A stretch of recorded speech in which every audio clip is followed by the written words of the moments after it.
agradecer a presencia de todos os amigos que están aquí interesados na obra da que imos falar hoxe, que é un libro realmente singular no panorama editorial galego. Creo que nos seguramente suscitará espero un interesante debate sobre cuestións moi diversas que van desde o medio natural a la alimentación, sendo por as relacións de poder vinculadas a ese mesmo medio natural, a árbore, ao froito dese árbore. Ben, agradecerlle a Ítor a súa presencia aquí e o convite, aceptase o convite de Ateneo Atlántico para falarnos do seu traballo sobre no medievo castañas e castiñeiros como recursos económicos e presentalo porque me parece que aínda que é unha persoa xa creo que coñecida e reconhecida no panorama cultural galego, non? No novo, que ten unha obra moi variada e ademais creo que extremadamente singular, non? Porque o seu perfil, digamos, intelectual e profesional é realmente distinto, non? A outros perfis no traballo cultural. El é enxeñeiro naval, non? Técnico naval, como profesión, punto de partida. É un extraordinario dibuixante no ámbito, especialmente no ámbito do dibuixo arqueolóxico, non só. De feito, na exposición que houve recentemente dedicada ao Pergamiño Vinderas, como digo, no Museo do Mar había un dibuixo preciosísimo do Salvador, da obra do relevo da Igrexa de Santiago de Vigo, románica, que hoxe está no Museo Arqueolóxico de Madrid, infelizmente, perdida para o noso patrimonio cultural e desde aí xa máis de 100 anos, e que é unha peza das máis singulares do propio Museo Arqueolóxico de Madrid, e que ele fixe un dibuixo precioso, estivo ao lado do Pergamiño Vender, estaba ali na documentación, o dato arqueolóxico e o dato tamén de carácter documental, especialmente importante neste traballo do medievo que estamos ben, tamén ten dedicado a atención a nosa cultura contemporánea, o de Jesús González, un libro sobre unha das figuras tamén do movimento intelectual galeguista dos anos 20 e 30, que foi asesinado en 1936, e que é unha figura realmente moi reivindicable tanto no ámbito da creación como tamén no ámbito político. Ben, un repaso algún dos seus, como vedes, traballos intensos, e xa moi elaborado.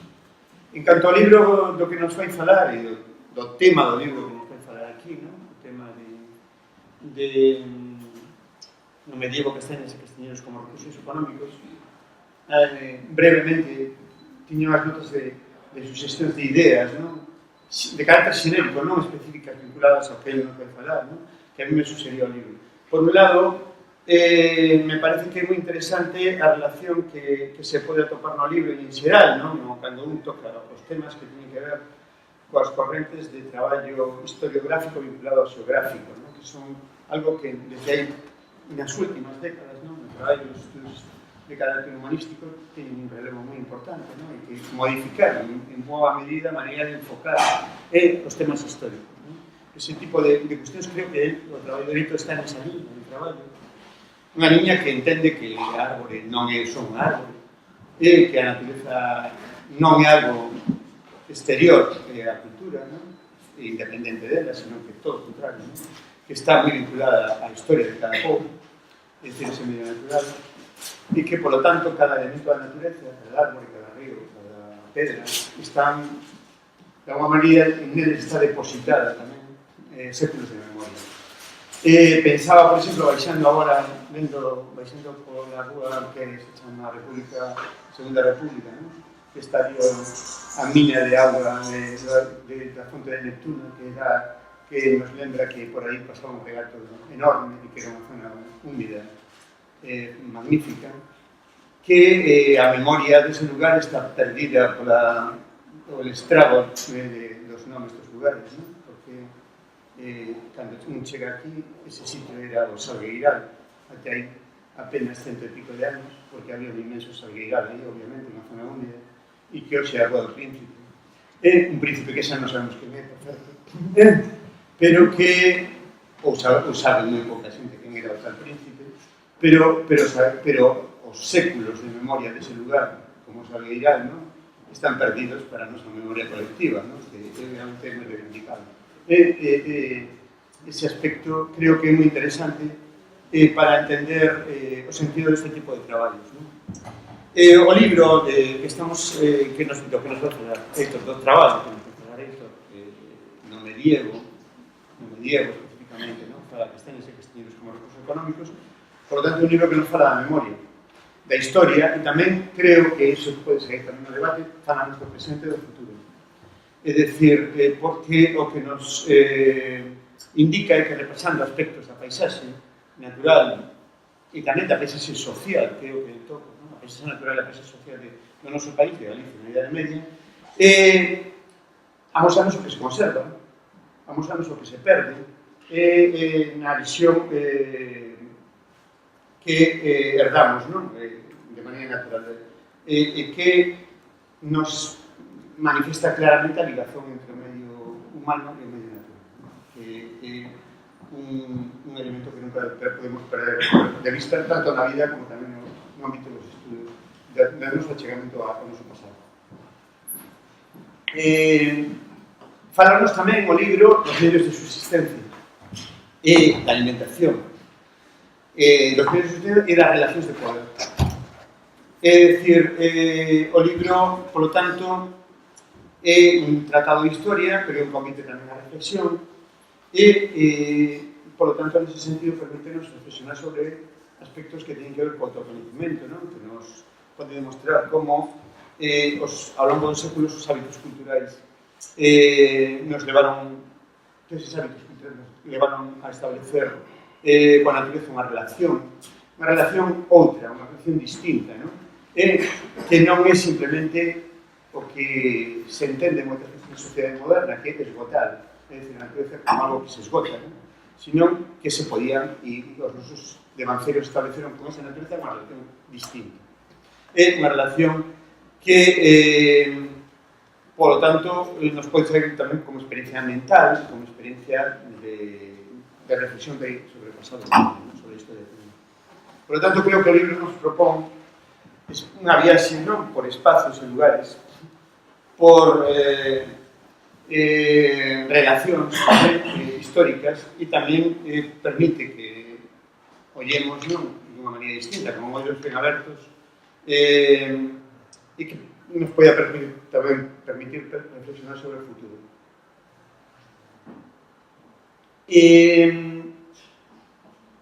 Para acabar,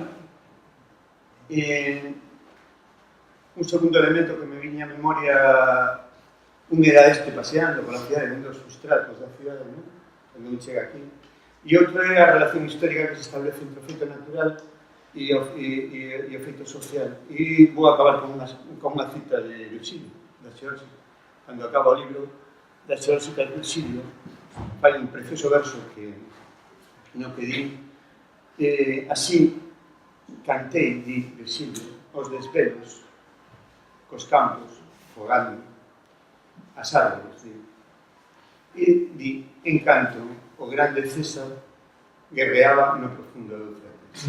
É dicir, Virgilio preséntanos o foco de atención sobre o medio natural e as relacións do medio natural co home e a grande historia, os grandes feitos,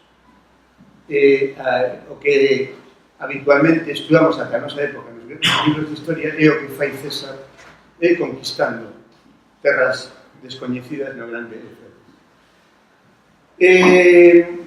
Esta cita de Virgilio, comentaba ya antes a Héctor, ¿no?, foi trasladada a nosa cultura de maneira maravillosa por Ramón Otero Pedrallo. No seu libro Arredor de sí, hai un momento na historia en que Adrián Solovio, protagonista da obra, pasea pola súa aldea do Ribeiro e ve unha fonte, a fonte da súa aldea. Na fonte da súa aldea hai unha data, e a data é a data en que se fixo esa fonte. E a reflexión de Adrián cando en París estaban facendo a Revolución Francesa, os meus devanceiros construían unha fonte. Desa fonte e desas árbores é do que nos vai falar agora Aitor, seguramente. Moitas gracias.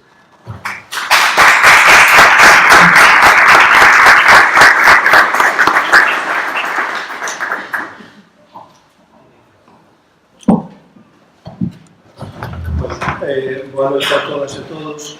Primeiramente, moitísimas gracias por o convite. Grazamos ao Ateneo Atlántico, a Casa de Cultura de Galicia, de Vigo, Carlos López Bernárdez en particular, a todas as amizades que vindes ata aquí e a todos os que non vos coñezo, pero que agradezo a vosa presenza. Bueno, primeiramente, para falar disto, o libro, decía antes que me entrevistaran para o Atlántico Diario, creo que era, comentaban que cando empezas a facer esta obra, en teoría levo aproximadamente 20 e pico anos indo a arquivos, un dicho raro, que en da que procedo das ciencias, pois os venres dedicábamos a ir ao arquivo da Catedral de Santiago, ao arquivo histórico diocesano, ou donde cadrase, donde vía algo que investigar que fose de moi interés. Bueno, pois o libro comeza máis ou menos polo ano, as primeiras investigacións comezan polo ano 2002, en base a unha publicación que se quería sacar na revista Raigame da Deputación de Ourense ou da Asociación Xaquín Lorenzo, Castro Floxo, que se publicou despois do ano 2003. O asunto que, vale, publicase iso, que esa primeira chega sobre as investigacións sobre castañas, castiñeiros, que non son únicas. A ver, hai persoas como Mariluz Ríos Rodríguez, que foi a pioneira neste estudio, non foi eu, foi ela, e hai outros investigadores que tiraron por aí.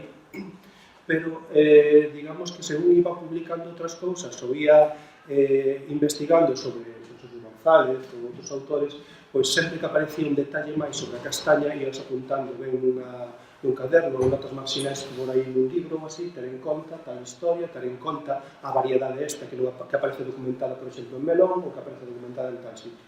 Sin ninguna pretensión, o sea, coa idea de intentar o día de mañá, pois, o mellor sacar algo ou non sacalo.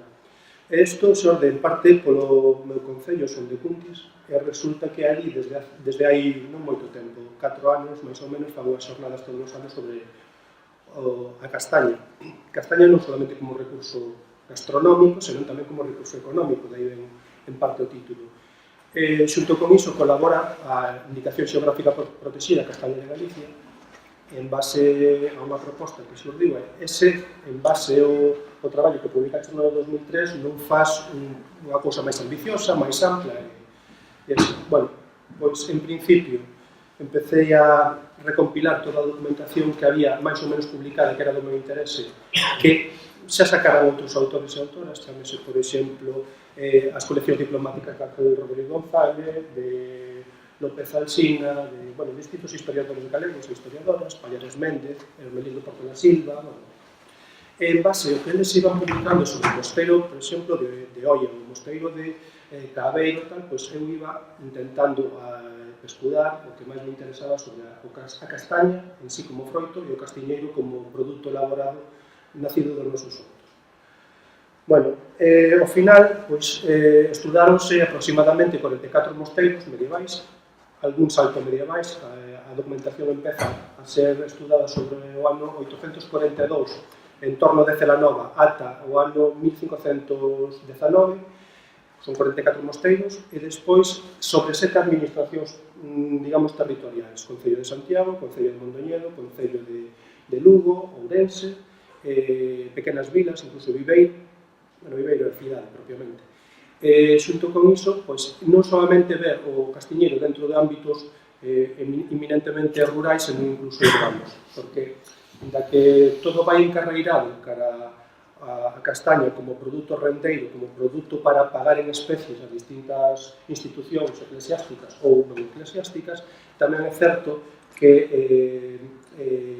a madeira do castiñeiro iba directamente empleada non solamente para o que era traballos básicos, por exemplo, botar os pisos dunha casa, facer a que fose a armazón dun tellado, senón, por exemplo, na construcción naval, todo que era compartimentación de barcos, que é un traballo que queda por facer. Eu aquí solamente o cito, porque hai investigadoras que traballan moitísimo no asunto.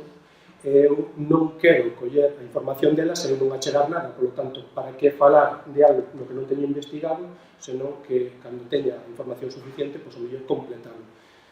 Bueno, xunto con iso, pois, despois comezamos por esa época, polo ano 1842, en torno de Celanova, vas falando de todas aqueles litixios, preitos, conflitos que aparecían tanto aí como en outros lugares, e ves que o castiñeiro, e incluso a castaña, non solamente era un produto a explotar, senón que era aquela forma de dirimir certos conflitos, por exemplo, entre dúas institucións monásticas. Dase, por exemplo, o caso de Dozón e o Mosteiro do Seira, que estaban enfrontados, Dozón na zona de Lalín, nas terras de Lalín, estaban enfrontados entre o abade e a abadesa de Dozón. Que acontece? Que para dirimir os conflitos chegaron a un acordo, unha pinza da amizade, e din, bueno, resolvemos o asunto antes de ir a preitos e dos tribunais, pois ti dasme tal asunto, eu douche tal cousa a cambio, ou deixamos zanxado que sería o conflito. A parte diso, digamos que calquera tipo de contrato galego que se poida a día de hoxe imaginar, por exemplo, un dote matrimonial, unhas misas por un defunto, sempre pode aparecer algún documento directamente ligado ás castañas. Que pasa con todo? Digamos que era tan importante o labor de explotación de ambos recursos que tanto os monarcas galego-leoneses como as propias institucións monásticas intentaron regular o que era o sol, o chan e os seus recursos. Por exemplo, hai algún documento ligado á zona da Peroxa, en Ourense, realmente impresionante, da época de Fernando II, onde se di que os outros que había nese entorno eran tan importantes que non estaba autorizado que ninguén vendese as castañas en o consentimento do Mosteiro do Seira. Podían facer algún tipo de rozado, podían facer desmouchado de árboles, podían facer podas, pero, por exemplo, o produto para vendelo tiña que estar autorizado, por exemplo, polo propio Mosteiro. Que acontece tamén? Que os documentos medievais van ao grano, non se centran en dar moitísimas explicacións sobre como era o castiñeiro, se o castiñeiro era grande, se o castiñeiro era pequeno, que tipo de variedade de castañas. É moi sucinto na súa descripción. Así, por exemplo, dentro do que son as variedades de castiñeiro ou variedades de castañas, temos, por exemplo, castañas verdellas ou verdeales e castañas negrales. A día de hoxe coñécense algo así como 100 variedades distintas de castañas e de castiñeiros.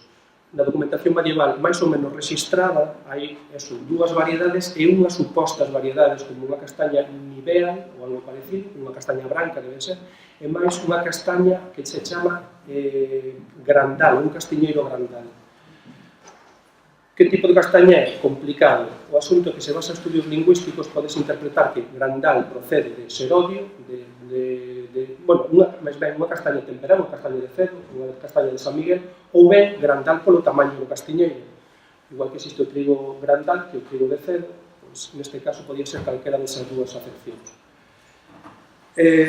A parte, mosteiros ou despois priorados como de Pombeiro, na zona do Ribeiro, indican como debía de ser entregada a castaña cando era o froito o que tributaban, digamos, os servos. Tiñan que ser castañas limpas, podían ser castañas secas, podían ser castañas pisadas, podían ser castañas estilo pilonga, podían ser castañas verdes. Despois non podían ter cascotes, non podían ter lixos, porque, claro, co peso tamén podías estar intentando facer a picaresca, ese tamén que relata o Códice Calistino, de intentar meter pedra no lugar da pementa ou das especies, que no caso na época medieval, pois igual, tiñan que ser as castañas totalmente limpas. A parte diso, tamén se comenta algún tipo de enxerto, indícase, por exemplo, o enxerto de garfo e o enxerto de raíz, que realmente a raíz non é un tipo de enxerto, realmente é cando un castiñeiro que ten unha envergadura moi grande, chamase o castiñeiro de Pumbarinos, que está en Manzaneda, que é impresionante, un monumento, quizás un dos monumentos vegetais máis impresionantes que temos aquí no país. Ten unha datación de 1000 anos aproximadamente, o souto en sí son 500 anos de media. Se queredes visitalo con moitísimo respeto, visitémolo, porque aparte é digno de ver. Ao mesmo tempo, este castiñeiro, por exemplo, foi debido a súa envergadura, foi apodrecendo pola zona interior, debido a fungos, debido a bacterias, o que fose, e no seu interior chantábase unha castaña. A partir de aí, eso é o inserto de raíz, a partir de aí empeza a coller envergadura o seguinte castiñeiro que medra no seu interior e cubre todo o seu lugar.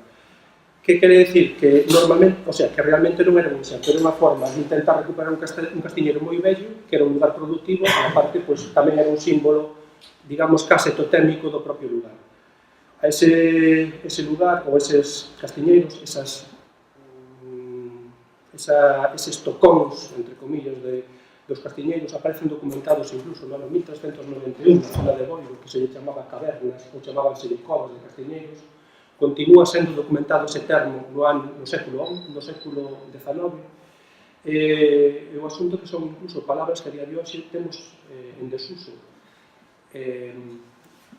Por exemplo, é importante ver o castiñeiro tamén como marca territorial, non solamente como ese lugar onde se producen as castañas, ou onde podemos sacar unhas ponlas para despois facer unhas vigas ou unhas traves, senón como marcas territoriais dun camiño, como linde entre leiras, como linde entre coutos monásticos ou jurisdiccións.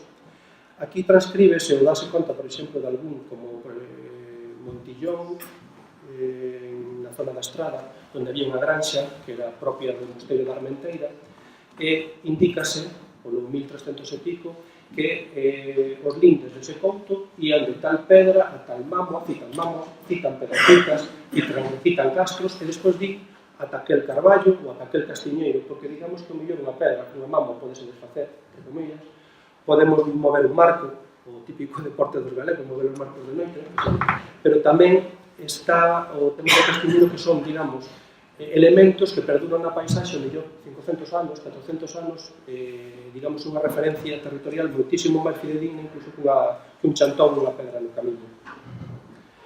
Alén diso, por exemplo, tamén atopamos por primeira vez na zona de Lugo, 1300 e pico, no que sería a fachada ou a zona dianteira do mosteiro de San Francisco, intramuros, logo da cidade, unha plantación de castiñeiros. Por lo tanto, temos que interpretar o concepto de que o castiñeiro non era solamente entendido como esa planta que produce nos dous aspectos, en madeira e en consumo gastronómico, senón incluso como planta ornamental dentro dun espacio público. Senón non ten razón que un lugar tan emblemático como Lugo, unha cidade consolidada dende o século IV como mínimo, pois tivese eses elementos vegetais diante dun mosteiro.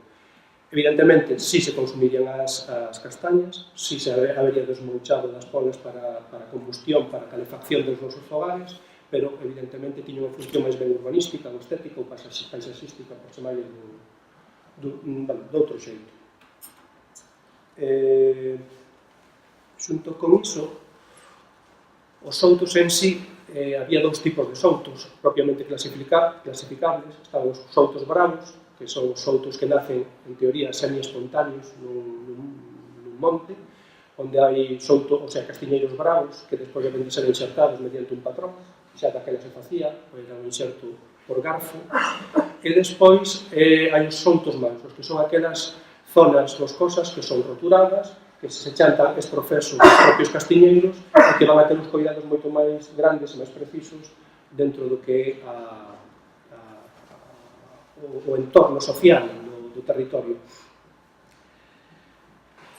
O traballo poderíase falar de mil cousas, o libro en sí, poderías falar de todo o que é a antropoloxía e etnografía da castaña, pero o que nos interesaba basicamente nel era intentar que todo o que sabemos da castaña e do castiñeiro tuvese un referente dentro dun documento medieval, un pergamiño de Ollo, un pergamiño de Cabeiro ou de Narón. Non podemos falar, por exemplo, de Ouriceiras ou de Sequeiros, dentro do tema da castaña, se non existe un documento que así non o acredite, porque poderíamos falar de tipos e variedades de canizo, que non é o caso, os lugares onde se secaban as castañas en riba das lareiras, por exemplo, se non aparece documentado, non o poñemos, ainda que realmente existise. Citamos confeccións de hórreos, coas súas traves, falamos da guerra irmandiña, que é certo que a Segunda Guerra, 1466-67 aproximadamente, a recopilación das desfeitas irmandiñas son en documentos posteriores, a principios, no arranque do século XVI, pero sírvenos para identificar, cando se destruen o que son os nosos castelos e as nosas fortalezas, que materiais se empregaban, que tipos de vigas utilizaban de castiñeiro, que tipo de aguieiros, e así. Despois, incluso nas propias murallas de Santiago, que madeiras se empregaron para restaurar as portas de entrada.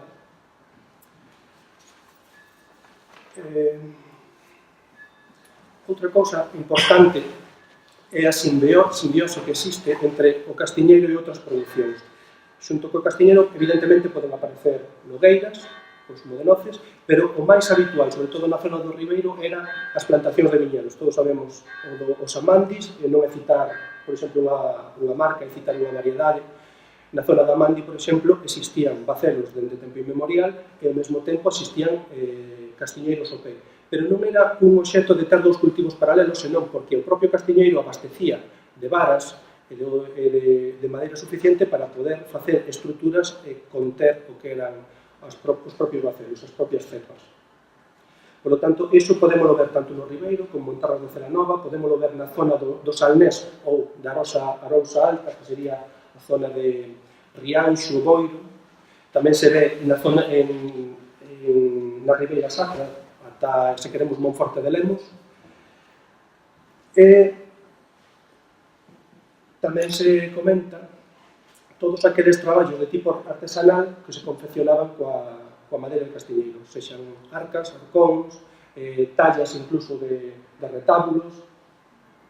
Comentaba hoxe tamén, preparando un poquinho o asunto, que a castaña e o castiñeiro, a ver, o profesor Castro seguro que sabe moito máis que a mí sobre este asunto, digamos que empeza a ser desprazado a partir do século XIX, principios do XX, porque aínda que chegan a introducción de consumos ou de plantas foráneas de aquí, como son, por exemplo, a pataca, ou como é o millo, ou como é o pemento, non será ata esa época cando realmente o castiñeiro teña o seu retroceso. Digamos que, aparte disto, o castiñeiro, dicían aí atrás na prensa, que era o ouro dos pobres. Eu non o considero tal. O castiñeiro realmente era o ouro do rural, tanto das clases máis podentes, chamemos nobres, fidalgos, escudeiros, cabaleiros, senón os dos propios traballadores, os que rozaban o monte, os que podaban os propios castaños e castiñeiros. Nas documentacións medievais, algúns pergamiños verdadeiramente preciosos, outros están deteriorados debido aos mofos, debido a roturas que hai, outros estuveron mal catalogados e están perdidos. Por exemplo, San Martiño Pinario, sabemos da existencia, San Martiño Pinario, o arquivo a día de hoxe diocesano. Sabemos que durante a época de Solís, da batalla de 1846, da Revolución Galega, daquele entón, pois moitos documentos serviron de trincheiras, serviron para, incluso como combustible, como elemento combustible para facer lume. E toda esa documentación está perdida. Non é, o valor do documento non é en sí o valor material, o texto en sí que é do século XVI, é toda a información que nos trae.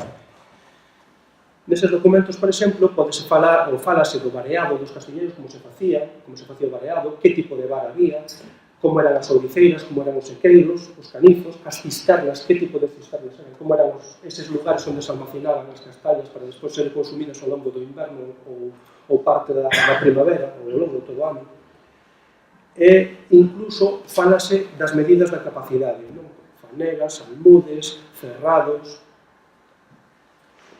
Por primeira vez, no tombo vermello de Don Lope de Mendoza, transcrito por Ángel Rodríguez González, que foi o único profesor que tiven de historia, por chamarlle dunha maneira, porque, a ver, moitas veces a min atopábame no arquivo diocesano e iba a Rúa da Rosa ali en Santiago e dicía, ti sube comigo ao piso, vou te enseñar paleografía, a ver, eu son de números, son de matemáticas, é o que me gusta, a física, pero como tiña interese polos documentos, ti vente para arriba que vas a estudiar paleografía do 15 e sobre todo do 16, que era a letra máis estudiada. E iba con enseñábame documentos, dicíame, mira, a letra carolina é desta maneira, a letra procesual é desta maneira, e máis ou menos fui aprendendo. Pois este señor transcribí o precioso tumbo vermello de Lope de Mendoza, que é do ano 1437, máis ou menos, e nel, cando se fala de Noia, tamén cidade amurallada, no seu día, a día de hoxe non queda casi nada, como en moitos sitios daqui, pois falase do oficio de castañeira, non de castañeiro, de castañeira, polo tanto, era un oficio ligado ao xénero, ao sexo, eran mulleres, por ser castañeira, non castañeiras, fabeiras, ou que fose, era específico de consumo de castaña, ao mesmo tempo a castaña é solamente nunha época, no outono, non? Logo era estacional, e dicía que as castañeiras de Noia vendían xunto coas panadeiras de Noia os seus produtos aos bebedores. Enténdese que mellor era un acompañamento dos viños que ali ou ben se consumían ou producían. Iso, bueno, é a primeira referencia. Nós sabemos que castañeiras e castañeiros hai dende tempo moi antigo, igual que pasa, por exemplo, en París, como pasa en Portugal, vemos castañeiras e castañeiros que así eran unha cousa bastante habitual nos lugares onde houvese soutos. A importancia de todo isto, de toda esa cultura rural, que incluso se trasladou á beira do mar, falemos de Oia, que se preocupaba dos poucos soutos que tiña ali nas súas proximidades, ou falemos de Neda, ou de Xubia, do Mosteiro de Xubia, pois eso transmítese directamente no que nos queda a día de hoxe, son os rescoldos moitas veces da toponimia, sobre todo se estudiamos a grandes rasgos a toponimia maior de Galicia, todos os topónimos de aldeas, de parroquias e de concellos, un de cada 7 topónimos galegos está directamente vinculado a castaña, o castiñeiro ou a elementos ligados a eles. É dicir, máis ou menos, redondeando un 17, un 20%, 20 non tanto, pero un 15% seguro, está directamente ligado a castaña. Eso tamén se transmitiu nas propias familias, nas propias persoas que vivían ao lado dun souto, chamese souto maior, que absorben ese topónimo, despois pasa a ser ese ecónimo, ese nome de familia, ese alcume, pasa a ser o nome da liñaxe, pasaba 3/4 do mesmo, por exemplo, coa familia ou a liñaxe do Soto, que eran grandes vicarios, coengos da Catedral de Santiago, incluso colaboradores de Fonseca, o último deles en todos os seus mecenados, e figuras históricas igualmente que se deben de fazer mención como María Castaña, que aínda que sone un pouco a lenda en tempos de María Castaña, a súa pegada histórica síguese conservando nun pergamiño, nuns documentos existentes na Catedral de Lugo. María Castaña era filla dos donos do Couto da Cereixa, tiñan problemas e litixios co bispo de Lugo, un día pasou que o mordomo do bispo de Lugo pois apareceu asesinado, e iso aparece documentado aí, e como para eso, resolver conflictos, tamén aparecen soutos polo medio, e aparecen as súas propiedades. Casi prefiro que preguntedes, porque senón eu boto a chapa, dormides, casi é mellor que participedes vos preguntando ou indicando algo que vos pode interesar, porque, a ver, podo saber moito, pero o mellor igual vos interesa alguna cosa en particular.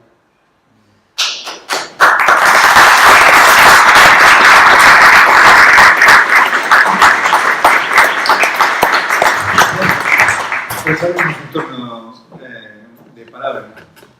Unha curiosidade, a ver se tes posibilidade de indagar nisto. É que como tanto medieval aquí neste noso país, hasta hai 4 ou 5 días, estábamos no medioevo, pois quedan cousas en relación aos castiñeiros, as castañas e outras moitas cousas desgraciadamente, desaparecendo as que non debían desaparecer.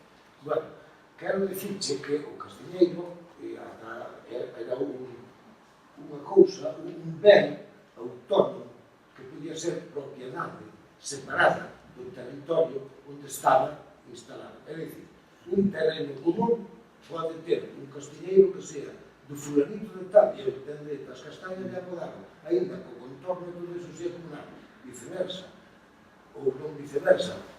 E ten máis. Había, suponte que un señor ten un souto, e deixa o souto a un fillo ou a unha filla, pero depois deixa tal castiñeiro a outro e tal castiñeiro a outro, que era un ben illado do propio. Eso quero dicir, se pode atopar no documento. Sí, está constatado. Era o único que eu quería saber. Sí, no, aparece recollido, por exemplo, que en determinados territorios de ter un señorío monástico, o dono do terreo era o mosteiro, cuestión, representado polo seu abade, o prior, ou quen fose, ou prepósitos na época anterior aos beneditinos, o propio foreiro, o que adquire o foro que se lle concede, era o que vai administrar en base a unhas normas que estipula o propio mosteiro, el pode ceder por exemplo, o desmouchado ou a talla de ponlas para combustible, porque estaba totalmente prohibido talar polo pé un castiñeiro porque non podía ir para combustión, era un ben productor de outros bens de consumo. Podía ser o caso que ese castiñeiro o explotase determinada persoa e non o propietario nin o foreiro, e incluso as castañas ser donos de outra persoa distinta. E depois cousas curiosas que tamén aparece regulado, que son nas partidas do Afonso X Sabio, que o froito que cae no camiño é do camiñante, non é do dono do castiñeiro. Eso é totalmente certo. Despois hai... Sí, no, pero eso dos lindes era o que comentaba antes. Sirve como marcas territoriais, non son solamente un marco en sí, unha pedrafita ou un castro que hai ali, senón o propio castiñeiro, o sea, está prohibido que se corte polo pé, por lo tanto, eso pode permanecer ali 400 anos inamovible e sirve para de referencia. O que comentaba vostede é totalmente certo. O territorio pode ser de alguén, o chan pode ser de alguén, o castiñeiro pode ter unha persoa que o explote que funcionará casi como un señor. Despois, a madeira pode desmouchar ou pode tallar determinado particular e incluso terá que pagar os seus impostos por facelo. Existían as alcabalas da madeira en Ourense, están tamén registradas, que para combustible para os fornos de pan de cea pois tiñan que pagar X por tantos carros de madeira de poda, non madeira de polo pé, porque outro iba a ser para facer vinos ou para facer cousas importantes. E despois, aparte das castañas, podía ter outro propietario. A ver, a mí pasouseme aquí unha cousa no traballo, porque, a ver, les os documentos, vas poñendo, tecleando as cousas no ordenador, e non moitas veces tes os reflexos ás 4 da mañá ou ás 3 da mañá, que eu son ave nocturna, de copiar todo. E si aparecía documentado na zona de CEA, o famoso pan, como se chama? A venda de castañas é polo 1280 e pico. Comentaba antes que a castañeira era unha persoa de oficio, que despois podía, noutra época do ano, traballar noutra cousa, de cesteira ou a saber de que. Pero na zona de CEA, tiña que ser algo diferente, porque ao ser un entorno propiamente forestal, con grandes soutos no seu día, e hoxe existen tamén bastantes soutos e tal, o máis lóxico que, xunto coa castaña, se vendese outro produto. Eso sí aparecía documentado nese entorno en 1280 e algo, que pasa que non puxen en referencia porque despois non a din atopado, porque les o pergamiño, estás escribindo, ves a letra como che ven, gótica ou que fose, e despois non a reproducín. No, é que o pan de cea é o único pan que se pode comer á noite. Non sei. Mira, tes alguna referencia que facía a presentación?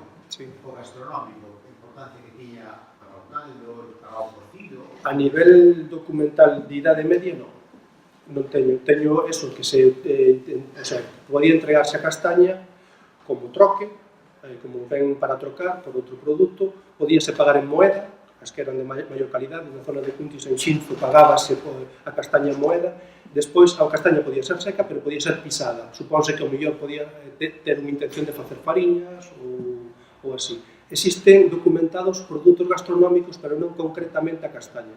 Por exemplo, hai distintos documentos onde se fala sobre a castaña acompañada con filloas, pero como van dentro do que é o elemento que se paga en renda, non podes interpretar que é un produto gastronómico. É a filloa por unha parte e a castaña polo outro.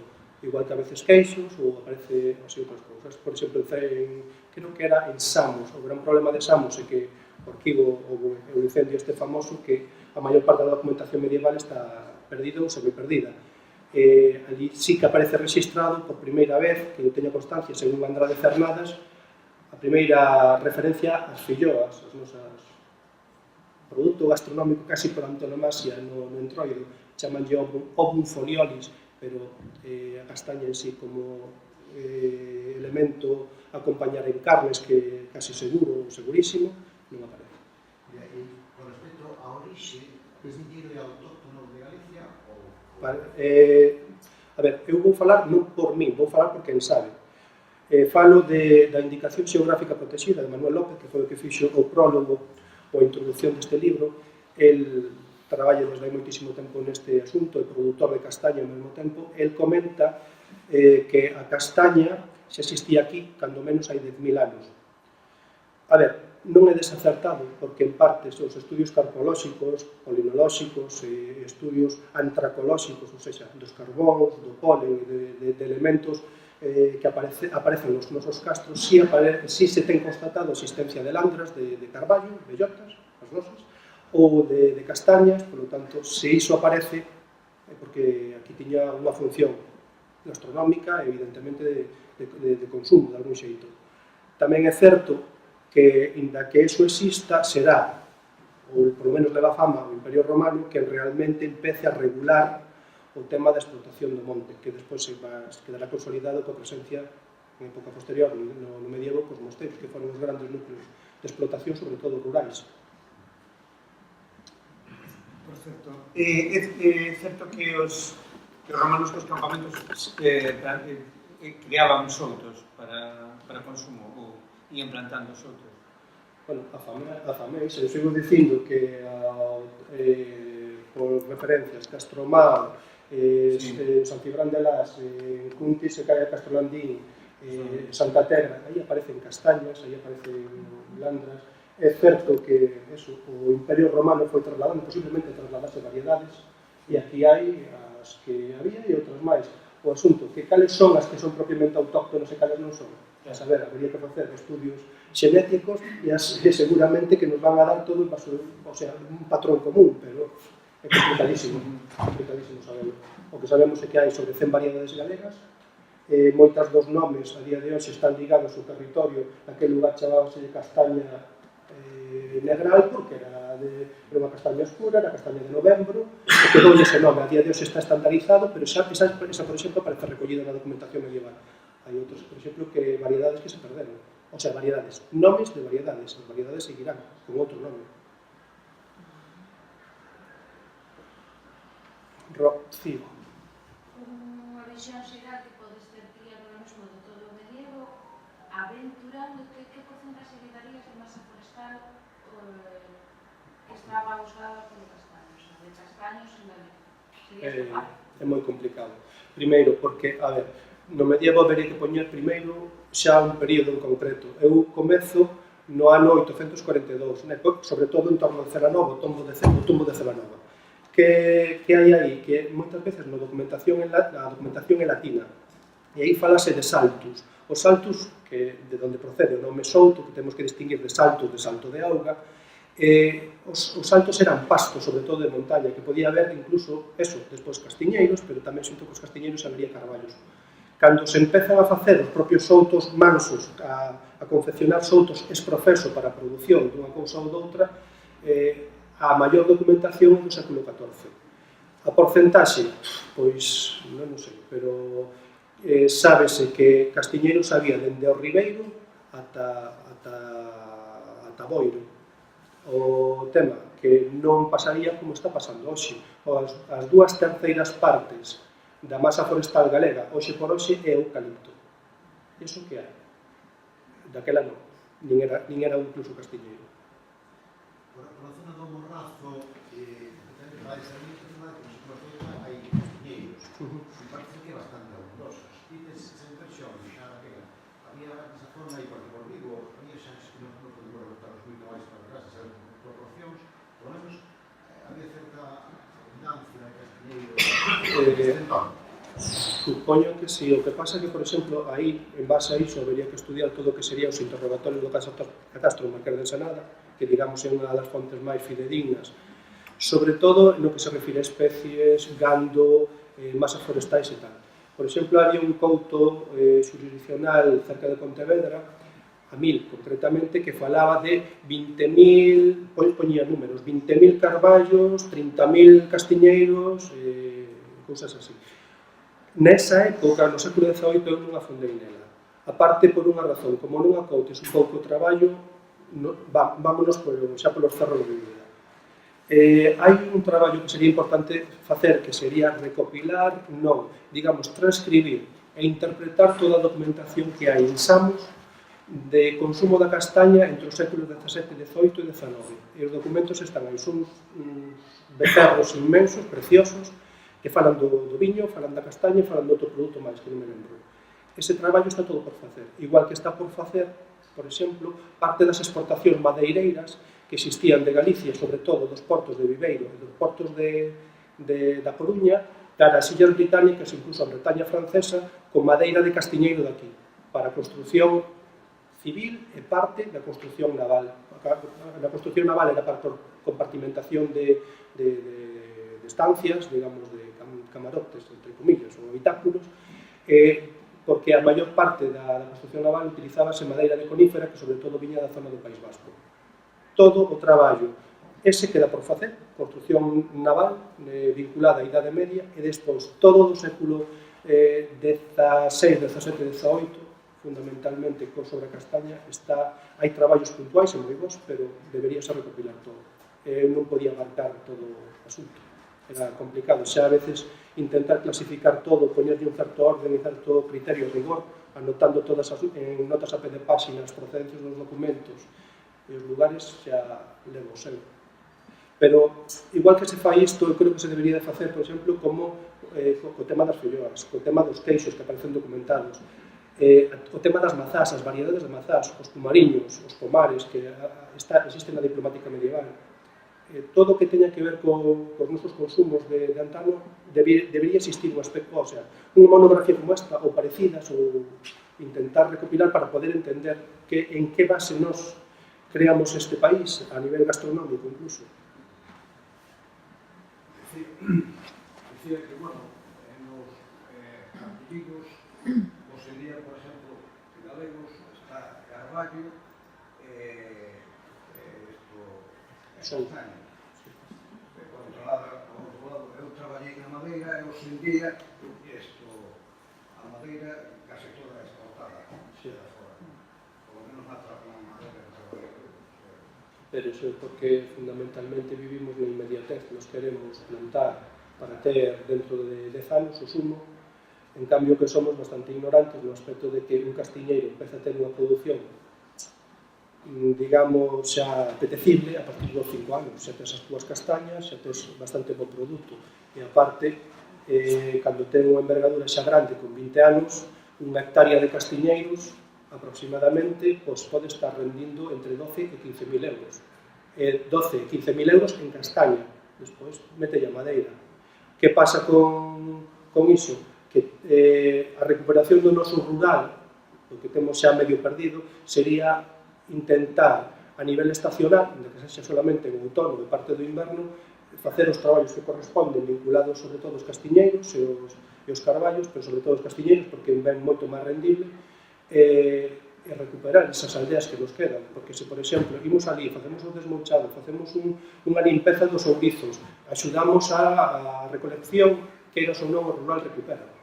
Se non tes ninguna forma productiva ali, o único que tes monocultivo de eucalipto, o único que consegues é 10 anos unha tala, 10 anos outra tala, e o gran problema é que a día de hoxe o eucalipto en Galicia, por sorte, baixo o meu punto de vista, a miña opinión, está en extinción, porque veñen aí as primeiras plantacións de cultivos africanos, e aí van a tirar o precio da madeira aquí en Galicia. No, decía que a madeira que eu traballaba viña de África, Brasil, pero, bueno, o eucalipto é a peor peste que pode haber, porque aparte o cortas e retoña hasta aquí das xeracións, non teño entendido.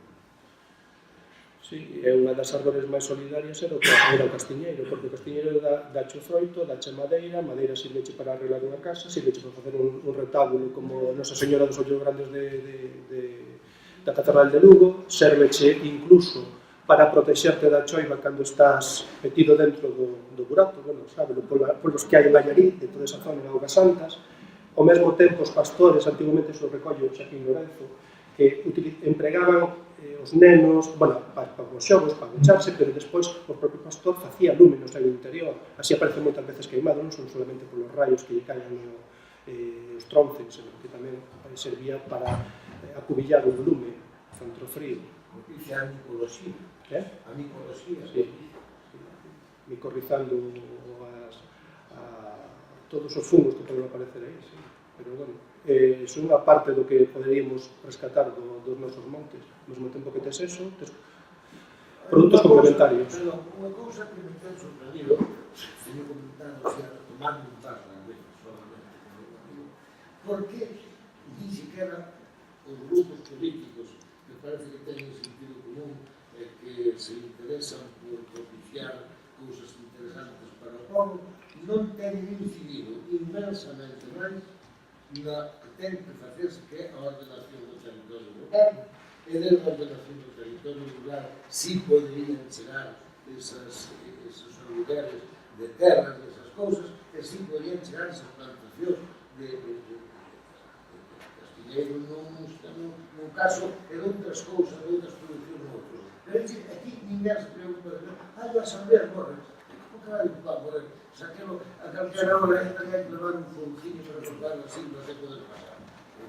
En aldeas que ainda vive xente, nas carreteras que ainda está. É dicir, están as carreteras asfaltadas e rasca un coche as silvas que hai na rede. É dicir, iso é algo que é impresentable. E eu non escoitei así intensamente ni siquiera o grupo das miñas simpatías. E teño a impresión de que houve un cambio moi significativo no cambio de goberno único que tivemos nos últimos tempos. Houve o actual presidente do goberno, unha das primeiras medidas que fixo foi destruir todo o tecido intentado de ordenación do territorio rural no bipartito. Eso está ben documentado nas hemerotecas. Foi unha medida inmediata de destrucción. E iso non é opinable, está documentado. Iso é ben claro, foi aí 10 anos aproximadamente, non? E ese intento de 3 anos e medio aproximadamente, con medidas como banco de terras, non? Bueno, fala aquí, Eu creo que, a ver, dicía o Castelao no seu momento que o gran problema de Galicia non era máis que educación, non? Que nos faltaba educación. E mentre temos un pobo ignorante, pois podemos facer con ele o que nos dé a gana, uns e outros, final.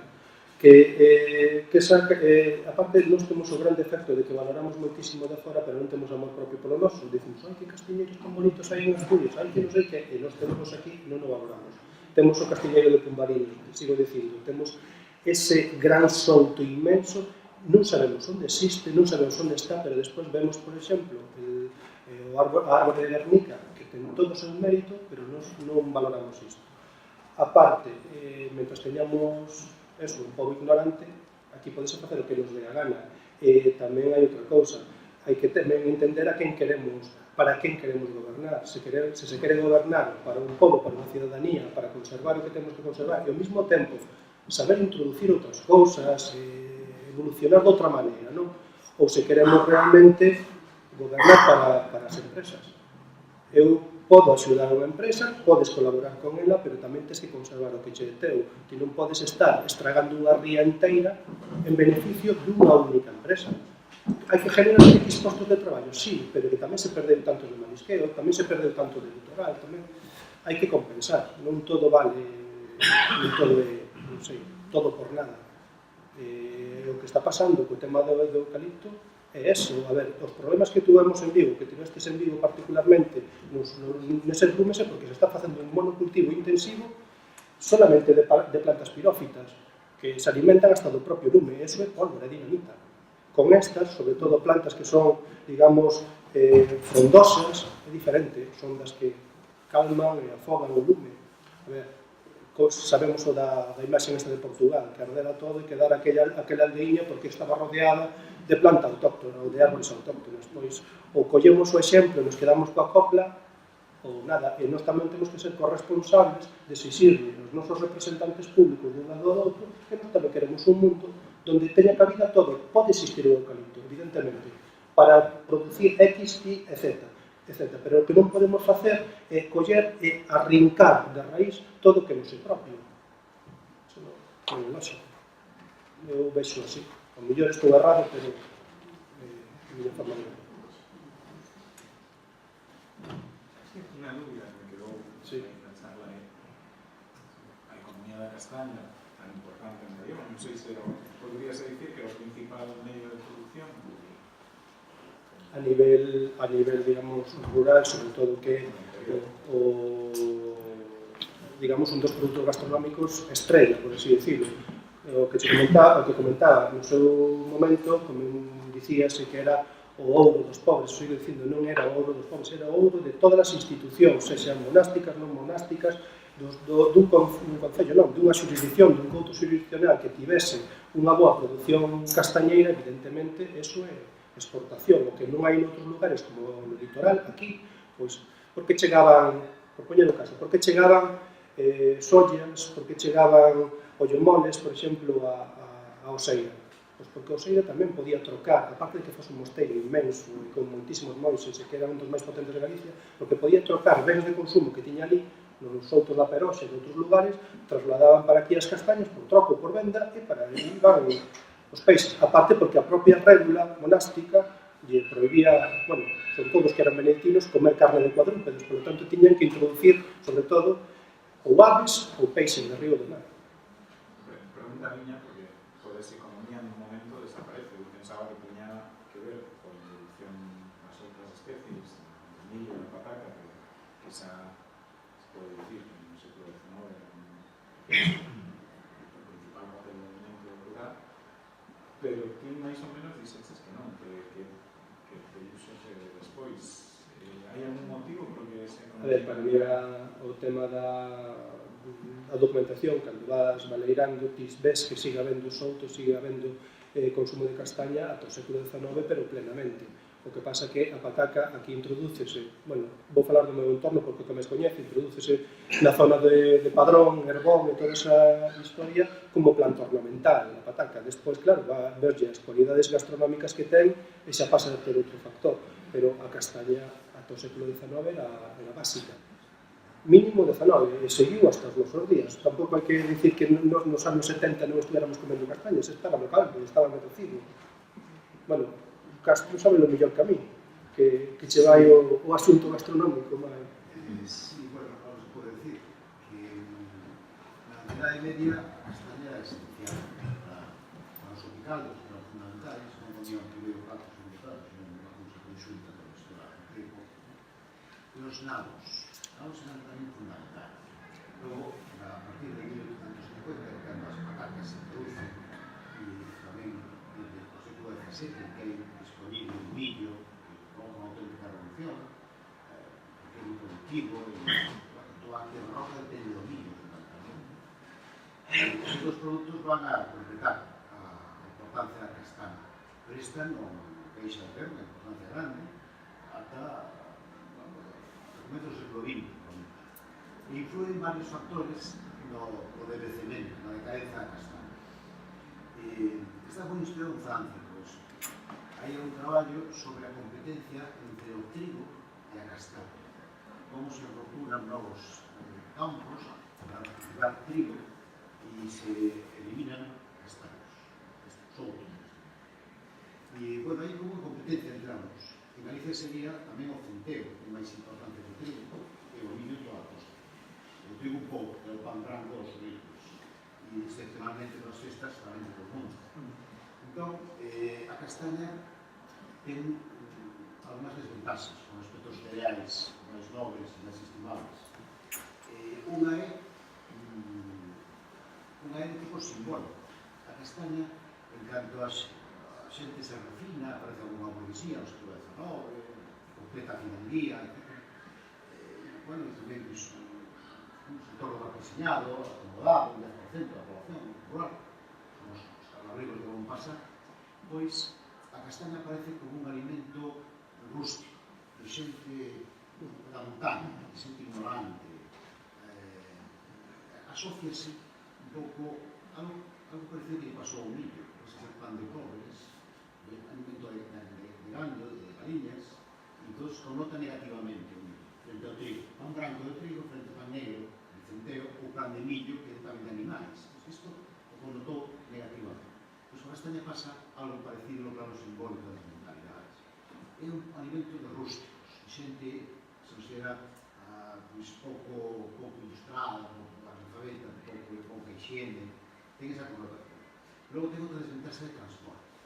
O cereal ten máis valor nutricional, por unidade e por peso. A castaña ocupa 8, para transportala e alimenta moito menos por viaje. Este volume tan grande por comparación é un desventaxa para o tipo. E, bueno, un pouco o refinamento e o feito de que o cereal sexa panificable e a castaña non. Isto levou aí para a despraza a castaña en caldos e en cocidos que van primordiais. Estes son varios factores moi decisivos para que a castaña fora retrocedendo e ata que comezou o marrón glacé e as bicas feitas con familia de castaña, recientemente, poucas décadas, de un novo prestigio a castaña asociada á sostenibilidade, a identidade, a tradición, a ese valor telúrico, identitario. Neste momento que hai unha revival da castaña e que os historiadores empezan a valorar e estudiar a castaña, non é tampouco trivial ou casual este feito, non hai unha recuperación e demais. Ten futuro, pero digo, esta época de envellecemento tras varios séculos en que foi, bueno, os nosos lanceiros sobreviviron, estamos aquí vivos gracias aos castilleiros, fundamentalmente, o vino. Supoño que eso sería paralelo á progresiva colonización da que fomos sendo obxecto, non? O sea, é dicir, ao longo destes séculos, esa decadencia seguramente se corresponde tamén coas sucesivas etapas históricas que se viviron aquí, non? O sea, que non sea un deterioro en sí mesmo, non? O sea, sino que este de vir desde fora e ir asentando cousas que foran finalías ou que foran a dominación do momento e influeu nese cambio cultural, digamos. Para a marca tamén, para ter en conta que esos produtos están todos fora. O sea, están de fora, o viño veo de fora, a patata veo de fora. Estamos na cousa cultural, afortunadamente, e que tamén vinieron invasións de fora e postos e esquilme do país. Vale, por aí para mal, se diferencias entre diferentes. Sin ánimo de faltacho ao respecto, quería entrar nunha proposta ao amigo Xavier. Falache do conflito entre castañas e trigo en Francia.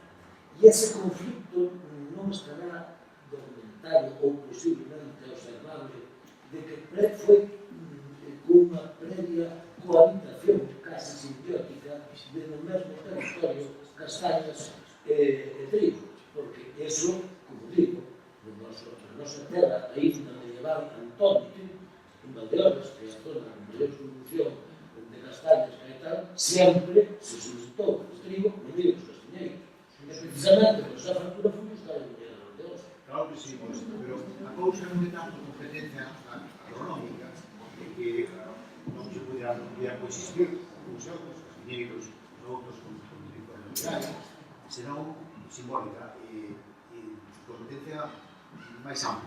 É dicir, por exemplo, os prefectos franceses, hai documentación publicada en anales, os franceses dando instruccións en determinadas comarcas de Francia de erradicar castilleiros e sementar no lugar deles trigo, porque iso era o liberalismo, iso era o progreso. O progreso dos tempos era o ferrocarril trigo. En cambio, os castilleiros era atraso. Pode ser unha economía un pouco perfectiva.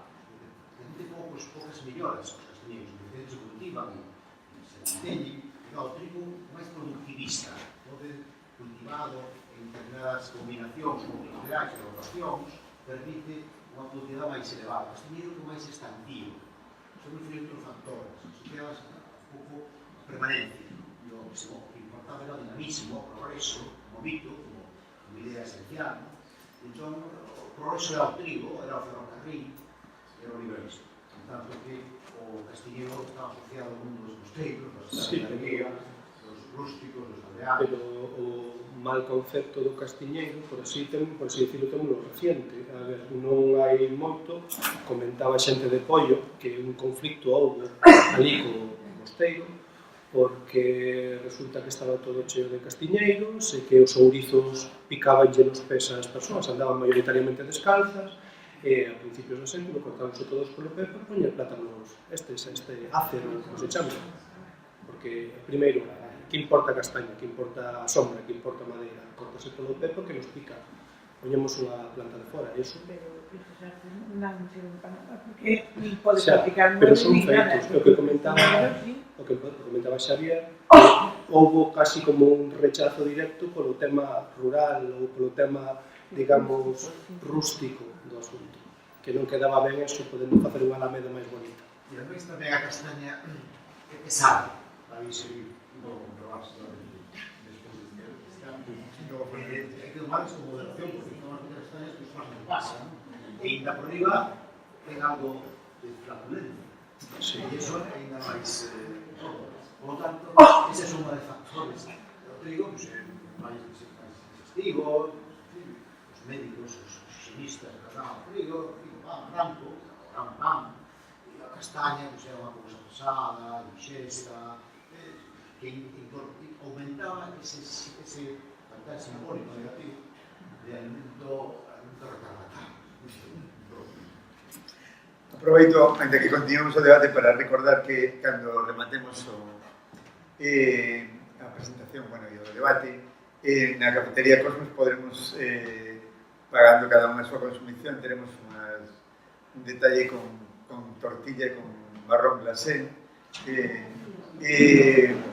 o que podemos complementar a parte gastronómica do debate, non? Pero, continuamos. Un detalle que é interesante é o tema lingüístico tamén, non? E o feito de que en algúns zonas de Galicia esa sustitución, non? Evidenciase, por exemplo, no nome de castañas de terra, por exemplo, para pataca, non? Ou balocas. Os balocas e usar de onte sea... Interesante, porque amosa ese elemento de sustitución, como en Francia, con de terra. Pero aquí castañas de terra está documentado e modernamente, non? E a baloca. A baloca de Serra A baloca. é unha variedade de castaña. Efectivamente, si baloca de as dúas palabras son de... amosan ese proceso, non? A padriña, xa está. A padriña. Claro, no, pero lingüístico moi interesante. Por certo, que un aspecto no libro moi interesante tamén, que a documentación medieval latina e galega, maioritariamente en lingua galega medieval, e en latín, primeiramente en latín e logo en galego, é tamén interesantísimo. Ti comentabas a palabra cova, non? Sí. Que comentas no... Pero a documentación desde o punto de vista, para que me interesen os aspectos tamén da lingua é moi formoso, moi interesante. E o propio documento, non? A propia lingua medieval é moi interesante tamén no libro, un aspecto. A lingua, en relación coa lingua, os contos, que todo importante, os contos que se conta a xente, os bailes que se facían, as untanzas, facíase sempre na sombra ou ben un carbeaco, un carballo, un castilleiro, nunca de outras árboles. Son árbores culturais profundamente, porque además facilitaba unha sociabilidade popular moi valiosa, moi interesante. A sombra dos castiñeiros, a sombra dos carballos, pasaban as cousas, se contaban os temas. E os dos magostos, a importancia cultural do magosto, como festa, ten unha enorme importancia. E como xogo infantil, os ponchos, que eran as castañas cocidas feitas en colar, era unha forma divertida, de xoete, os nenos, e outras cousas que se poden ver con castañas, de tipo lúdico.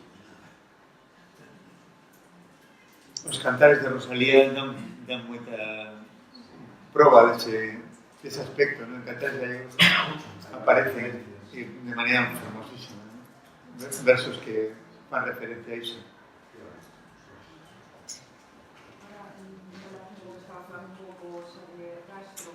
O tema dos magostos, na documentación de la desastre está un pouco aparecido. A ver, existe códices onde aparece unha recreación dun suposto magosto, o Tarquinium Sanitatis, por exemplo, que é unha obra universal que existen copias en distintos arquivos Francia, en Bélxica e por aí, pero a nivel documental eu non teño ninguna referencia. Posiblemente pode aparecer, por eso isto non é unha obra estanca. A primeira chega, digamos, onde se recopila o consumo da castaña, do castiñeiro e da Media.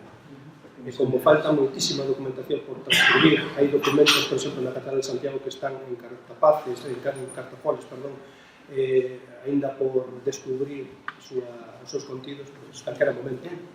Outro día, por exemplo, ainda descubría que parte do que era o códice, concretamente, outro día descubría que parte da castaña do deán da Catedral de Santiago pues, viña tamén do Ribeiro. O sea, podes ter a obra concluída por decir está para editar, pero información sobre isto vai aparecer continuamente. E calquera día aparece outra variedade distinta ou así. O que é importante é ler entre líneas, non quedarte solamente con que Sueiro Gómez de Souto Maior recibe ou entrega en foro a tal persoa, tal historia. Leamos a letra miúda, que a veces é o que nos dá o contido da nosa microhistoria, que ao final é a grande historia.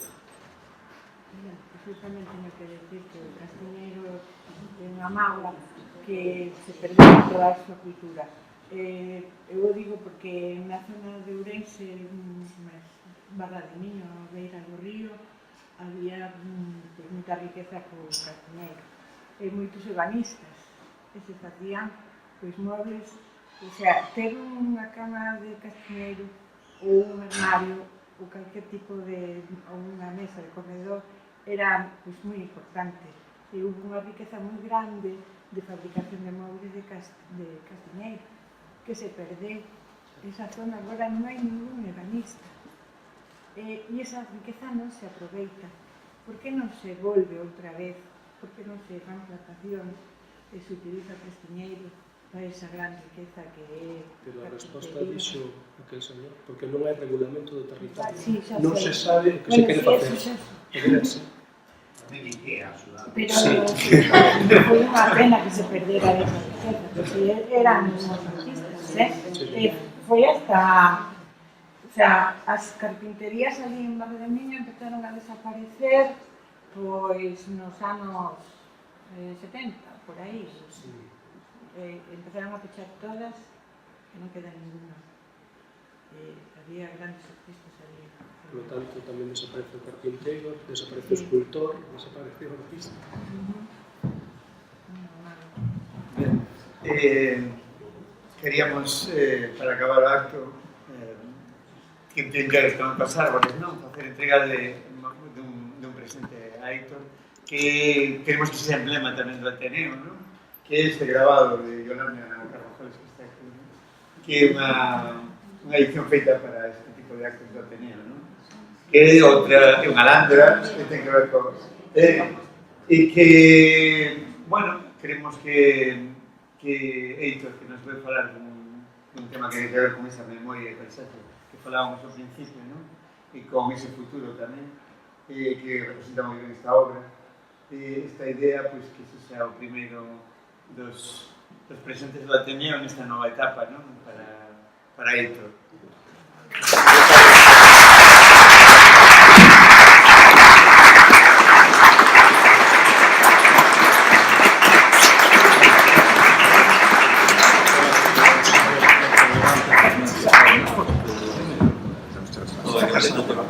Que le gusta. Como primero, claro.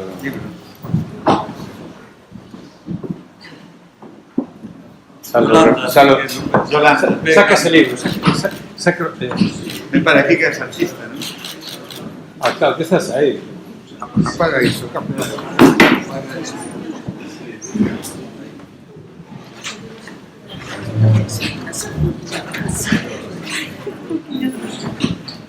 Medio se ve a